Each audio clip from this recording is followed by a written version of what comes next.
Hey guys, what is up? It's Dusty here and welcome back to another crypto video recording live from prison. If you guys want to help out, make sure you press that like button and let's get going. There are some very important things to discuss regarding the Ripple v SEC lawsuit. There's actually a couple of things which just came out that we surely and definitely need to discuss right now. So first of all, John Deaton said this over on Twitter. I see people saying Ripple won't settle now. If Gary Gensler called Mary Jo White and said, hey, pay $100 million, admit you sold a security between 2013 and 15, and we will declare all ongoing and future sales of XRP as non-securities, well, Brad Garlinghouse would write that check immediately. Ripple isn't going to not settle so that the overall crypto market gets a more favorable ruling or so. Garlinghouse has a duty to Ripple's shareholders, not the crypto market. Plus, there's no guarantee Ripple will do better than that with the judge's ruling. There are way too many variables. First, and this is again regarding a Ripple v SEC settlement, of which I think would pump XRP if we do get one that is positive for XRP, which is the only outcome I'll accept, kind of. But okay. First, a settlement that gives XRP not regulatory clarity, but better yet, regulatory certainty moving forward is worth a lot more than $100 million. And indeed, since I don't really care too much about Ripple's finances, I care mostly about XRP, I'd say, you know what, let them pay $500 million. If that pumps the XRP price, I'm extremely fine with that. Whoa, what just happened? I guess crazy things start happening when we talk about crazy crypto gains. Second, a settlement ends the litigation and therefore there are no appeals. If Ripple wins summary judgment, the SEC will likely appeal, which again will make sure that the decision that's set in stone as of that point will rule, but the appeal will make things a little bit more cumbersome over longer periods of time, if you guys understand. Third, if the SEC declared ongoing and future sales of XRP as non-securities, the exchanges will 100% relist XRP. If there is a decision by the judge that today's XRP is not a security, but a ruling is appealed, the exchanges would likely relist XRP, but it's not 100%. Fourth, it is possible the judge does not completely resolve the issues. For example, she grants only partial summary judgment and finds there are factual issues for a jury to decide, and the case, or at least part of that, moves forward with a lengthy jury trial. And as you guys have most likely seen with Johnny Depp v. Amber Heard, it takes a long freaking time if it goes to jury. And fifth, because Ripple has been successful and is hiring people while others are firing people or filing for bankruptcy, people underestimate how much damage this case has inflicted on adoption in Ripple's business. XRP being declared a non-security in the US is critical. Yeah. Me stating these things does not mean I think a settlement is imminent. It also does not mean I believe Ripple will lose or anything like that. I'm only saying that if Ripple were to be able to achieve regulatory certainty with a settlement, it would be a no-brainer. Brad Garlinghouse is savvy enough to know that if he could achieve certainty, he wouldn't hesitate to also give Gary Gensler a political and public victory by agreeing to certain terms. Ripple would go public and you would see Brad and Gary on a stage together in the future, kissing and holding hands. On a side note, all right, by the way, out of the last statement, partially was John, partially was my own makeup. You guys most likely saw exactly what was from me. Now, Library actually just stated a ruling on summary judgment in the SEC v. Library case, which again is another crypto, will actually take place on July 20th at 1 p.m. Eastern time. Going to surely be checking this out, not exactly sure how, but that's been 4 years, so it's going to be interesting to see how that conclusion draws out. Summary judgment is some made-up unconstitutional BS. Well, that's interesting coming from the official Library account. You're denied your right to a jury trial. If you want to see the outcome in person, you can come to 55th Pleasant Street, 110, yada, yada, yada. Yeah, I'm pretty far away, but I'm actually even thinking of just traveling over just for fun. If it was Ripple, I'd honestly just go, guys. Not even lying. But without further ado, here's the second thing which we have for today. Jeremy Hogan shared this. Attorney Phelan Law, you guys know him, got the transcript of the hearing from June 7th, and my old abused ears did not deceive me. Again, guys, whenever there is a call, like the one we're seeing the transcript of partially right here, we actually call in live on the channel. And so if there's ever another Ripple v SEC hearing, make sure you come back to this channel, as we usually have between 5 to 20,000 people watching all at once, which is crazy if you start to think about it. But that's also because this is the hotspot to be for the Ripple v SEC calls, you know?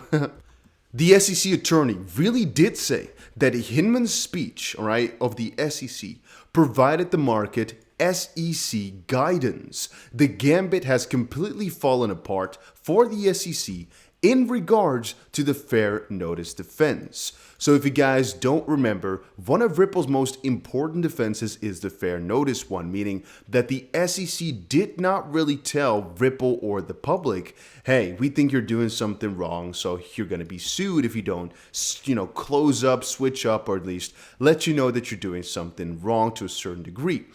Now, at first, the SEC tried to deny it completely, saying they didn't give guidance, sort of, but now it came to our attention that with the Hinman speech, they were supposedly given guidance to the markets, and so, well, in other words, the SEC tried to have it both ways, and instead got it no ways because the judge shot through this stuff, through the charade. Like when you're cheating on your girl, and they both find out, and then have no girl. Yeah, I guess it makes sense. Jeff said, hello. Perhaps when you think judge may have a ruling on the fair notice, and Jeremy said, she'll rule on it along with summary judgment, so that's a December-March timeframe. Hey, I guess that's pretty cool to kind of see Jeremy Hogan's idea of when the lawsuit is going to end. At least, to me, that is a very interesting thing to hear. Having said that, guys, I want to talk again about the short-term price of Bitcoin and potentially a little bit regarding XRP. Things are doing quite good right now. You got to understand this, all right? One of the most popular indicators that I've showcased to you guys for a couple of weeks by now, I think, has just flashed that it's a bottom. If you're not at least willing to hear me out on this one, I'm not sure how to tell you guys this then. There's two main things you got to watch. Pi cycle bottom indicator on its own, and the fact that the RSI is extremely low. Again, just take a look back at the weekly candles right here. Every single time the RSI got into oversold territory, it would have been a juicy decision to buy. Now, if you listened to me last week and bought Bitcoin at roughly $19,000, right now you'd be up $2,000, aka about 12, let's say 11% or so. You don't, however, have to be completely sad just quite yet, as we still expect $29,000 for Bitcoin in the near term, mostly based upon the fact that the RSI is at a critical low not seen for years. Again, we actually took a logarithmic, trend line as well as a support trend line from 2015 all the way to now. And these last couple of weeks are the only time in 7 years that we actually had so many closes below that line, so to speak. Basically, the relative cheapness of Bitcoin is just insane right now. And that translates over into a lot of altcoins as well. Now, we are waiting for a couple of confirmations on the short term to actually show some bullish signs on the daily. I actually showed a little bit more of this to you guys earlier today in my video. We basically want a bullish close above $21.7 thousand. It is in one of my shorter term explanations from you guys. I just quickly grabbed it here as well. So as you guys see, we had a couple of instances where the price actually came above 21.7 thousand right here in this July 8th section. However, we want ourselves a close above this critical level because, again, the three levels I'm watching all the time are 21.7 thousand, 20,000, and 17.7 thousand. I think for you guys as well, those are the only three you have to watch. A breakout above or below either side will be just huge. So the moment that we get a close above 21.7 thousand, things could get really, really scary bullish. Having said that, if you are a trader, always make sure you check the links down below to grab yourself a couple $1,000 worth of trading bonuses. Just use the link down below, make yourself an account, and look on the website to where you can find the bonus section, because very often there's at least some $10 or $20 voucher just for absolutely free to trade with. Then again, make sure you are a careful and experienced trader before making those choices. But a lot of these exchanges actually offer you thousands upon thousands of dollars worth of bonuses for absolutely free. And all it could take is just a deposit or a couple of trades or a volume goal. But it's at least always worth to at least check it out. To quickly confirm though, guys, there's still a lot of fake outs happening. And I wouldn't be surprised if all of a sudden here, we're actually going to be seeing some downside again in the short term because, well, we're not in the green just quite yet. Even though I'm more bullish right now than bearish. And that changed up quite drastically because a couple of weeks ago, I was telling you guys, don't open long positions, only go short. Right now, things are looking way more bullish than for a long time in the near past. And again, our earlier trades are popping off as well. Things are doing really, really good in the crypto space right now. Again, guys, please just keep watching these videos that I make. I make them only for y'all. If you watch this far, type nice cactus or something like that down below. I'm always appreciative of how many people watch these videos till the end. You really, guys, you don't know how much that makes my day. It's strange for you to maybe realize this, but I really feel like a personal connection to you whenever you comment something down below. If you're just watching, I don't really notice, right? But when somebody comments something, I see the name, I see the actual person being there talking back to me, and things just get really real. And it really puts into perspective just how much I appreciate you guys all stopping by. And I really hope, I hope from the bottom of my heart, we can make a lot of freaking money together. Things are going to go really, really nice over the next couple of years. And I said it before on Twitter, but I'm going to say it again. I'm going to say we right here, don't 25x our crypto portfolio this next bull run, there was something wrong, all right? And I'm not talking actually only about me, most likely you, because I'm certain I'm going to 25x my crypto portfolio again in the next bull run. Remember the last bull run? I think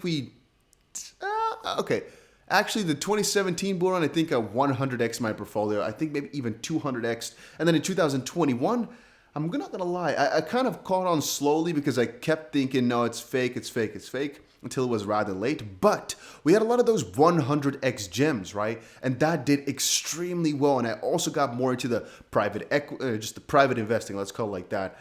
So I guess from that perspective, I did increase my portfolio significantly. Not sure on the X on that one, but I'm sure it's above 25x. However, right now we're down a lot again because I don't sell my freaking crypto. Well, yeah, not financial advice. I'm just sharing my journey with you guys. I hope we can do good together. I don't see any negative side in me sharing all these info and tips and tricks and whatnot. I don't lose if I make more money. I don't lose if I share money tips or whatnot. I think there's actually only benefit in us doing the same thing rather than difficult or different things. But yeah, that was it for today's video. Hopefully you guys all enjoyed it. Regarding the XP price, if a lot of you guys are wondering, there's actually not too much to be said. We're still waiting for a breakout towards the upside here to happen in the near term. This is one chart we actually drew in a little while ago. I can see we did not get the critical breakout that we desired.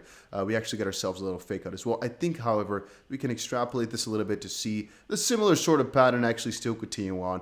We just want ourselves a breakout with actually some confirmation. And my first target for XRP is going to be 37 cents in the short term. That was it. See you guys.